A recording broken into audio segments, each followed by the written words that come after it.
নমস্কার বন্ধুরা, অনেক খাবার করে সবাইকে স্বাগত। আজ আমি নিয়ে এসেছি রুই মাছ, পটল দিয়ে করবো। রুই মাছ ভালো করে ধুয়ে হলুদ নুন দিয়ে ভেজে নিয়েছি। এখন আমি তেলে আর একটু তেল দিয়ে জিরা তেজপাতা ফোড়ন দিয়ে আমি দিয়ে দিয়েছি আলু আর পটল। আলুটা অল্প ভাজা হওয়াতে পটলটা পাতলা পাতলা করে দিয়েছি কেটে। আর এখানে জিরের গুঁড়ো, লঙ্কার গুঁড়ো, হলুদ নুন ভিজিয়ে রেখেছি মশলাটা। এটা একটু কম আঁচ করে আমি ভেজে নেব। তারপরে আমি নামাবার আগে একটু ধনেপাতা দিয়ে নামাবো। খেতে দারুণ লাগে। এর পাতলা ঝোল খুব টেস্টি হয়। আমি জ্যান্ত মাছ এইভাবে বানিয়ে খেয়ে দেখবেন, আপনাদেরও ভালো লাগবে। পটলটা একটু ভাজা হোক, 2 মিনিট কম আঁচ করে আমি ভেজে নিচ্ছি। তারপর মশলা দিয়ে কষাবো। ফিরে এসেছি আমি। দেখুন আলু পটলটা ভাজা হয়ে গেছে, বেশ সুন্দর দুটোই ভাজা হয়ে গেছে। লালচে করে কম আঁচ করে ভেজে নিলাম। আর এদিকে যে মশলাটা রেডি করে রেখেছিলাম ওটা আমি দিয়ে দিলাম। দিয়ে এবার আবার 2 মিনিট কষাবো। তেল ছেড়ে দিলে তখন আমি মাছ দিয়ে আবার একটু কষিয়ে জল দেবো।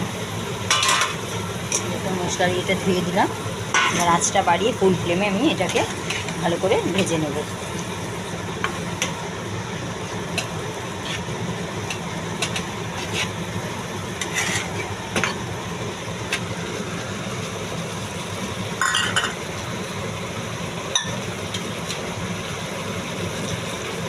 এইভাবে গরম গরম ভাত আর মাছের ঝোল হলে শুধু মাছের ঝোল দিয়ে ভাত খাওয়া যায়।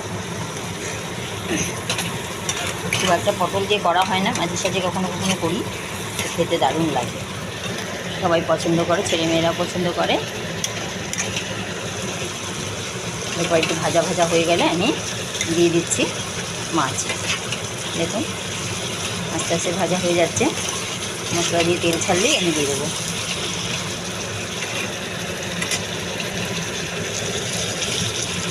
আশেপাশে আজকে ওয়েদারটা খুব ভালো। দেখুন গাছপালা জানলা দিয়ে দেখা যায়, খুব সুন্দর পরিবেশটা।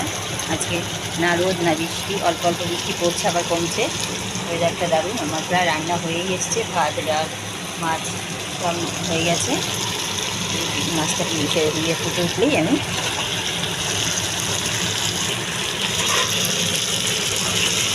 খেতে দিয়ে দেবো সবাইকে। রান্না হয়ে গেলে মাছটা হলেই হয়ে যায়, সব হয়ে গেছে।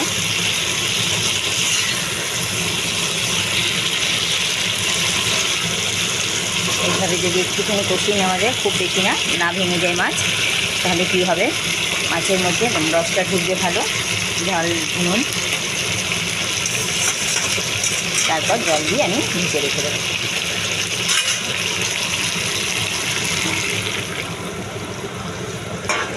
দারুণ টেস্টি একটা রান্না হচ্ছে। হয়তো আপনাদের লোভ লাগছে, আপনারা বানিয়ে খেয়ে দেখবেন এরকমভাবে। যারা ইউটিউবের ভিডিওটি দেখছেন লাইক শেয়ার করতে ভুলবেন না, তাদেরকে অসংখ্য ধন্যবাদ। নতুন হলে চ্যানেলটি সাবস্ক্রাইব করবেন। সবার আগে ভালো ভালো রান্না আপনার কাছে পৌঁছে যাবে। দেখুন এতটাই ঝোল আমি রাখবো। এবার ঢাকা দিয়ে দিচ্ছি। বন্ধুরা আমি ফিরে এসেছি। ধনেপাতা দিয়ে দিলাম।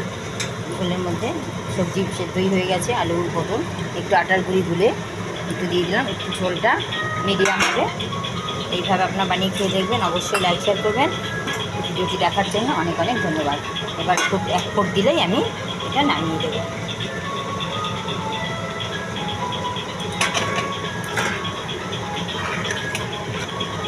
দেখুন